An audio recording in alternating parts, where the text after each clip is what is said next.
நமஸ்காரம். நான் ஆஸ்ட்ரோ அமிர்தா பேசுகிறேன்.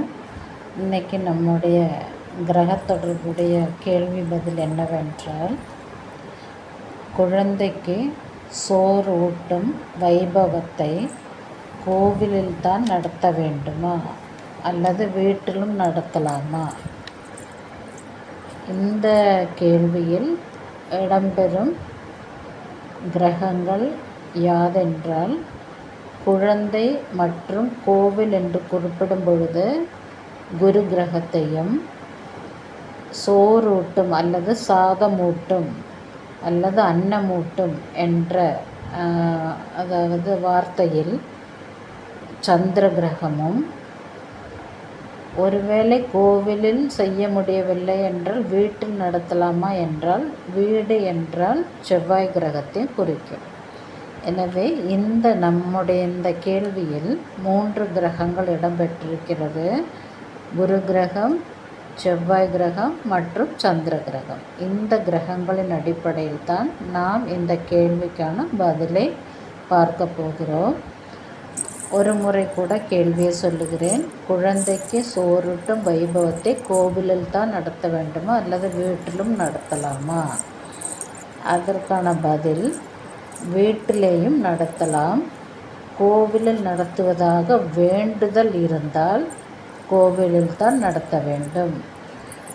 சில வீடுகளில் அந்தந்த குழந்தையின் அந்தந்த பருவத்திற்கு தகுந்தாற்போல், ஒருவேளை வீட்டில் சௌகரியமாக இருந்தால் வீட்டிலேயே சாதத்தை கொடுத்து, முறைப்படி சாதத்தை கொடுத்து அவர்களை வளர்த்தி வருவார்கள். அல்லது வேண்டுதல் வைத்திருந்த இந்த கோவிலில்தான், ஒரு குறிப்பிட்ட கோவிலில்தான் என்னுடைய குழந்தைக்கு சாதத்தை முதலில் கொடுப்பேன் என்று வேண்டியிருந்தால் அந்த கோவிலில் நிச்சயம் போய் அந்த சாதத்தை ஊட்டும் அல்லது அன்னத்தை ஊட்டும் முறையை நீங்கள் பின்பற்றும் பொழுது உங்கள் மனதிலும் நல்ல மகிழ்ச்சி உண்டாகும். ஏனென்றால் குழப்பம் இருக்காது.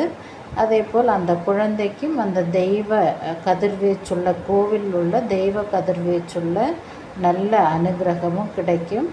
எனவே உங்களுடைய வேண்டுதல் கோவிலில் வைத்து தான் குழந்தைக்கு அன்னம் ஊட்ட வேண்டும் என்று வைத்திருந்தால் நிச்சயம் அதன்படியே செய்யவும். அப்படி எந்த வேண்டுதலும் இல்லை, சாஸ்திர சம்பிரதாய, குடும்ப சாஸ்திர சம்பிரதாயப்படி நாம் எப்படி வேண்டுமானால் செய்யலாம் என்று வீட்டிலேயே செய்யலாம். எனவே இந்த கேள்வியில், இந்த பதிலிலும் நமக்கு இடம்பெற்றுள்ள கிரகம், ஒரு முறை கூட மீண்டும் சொல்லுகிறேன், குழந்தையும் கோவிலும் என்று சொல்லும்பொழுது குரு கிரகத்தை அடிப்படையாக கொண்டது. அதேபோல் வீட்டிலேயும் சாதம் கொடுக்கலாமா என்றால் செவ்வாய் கிரகத்தை அடிப்படையாக கொண்டது.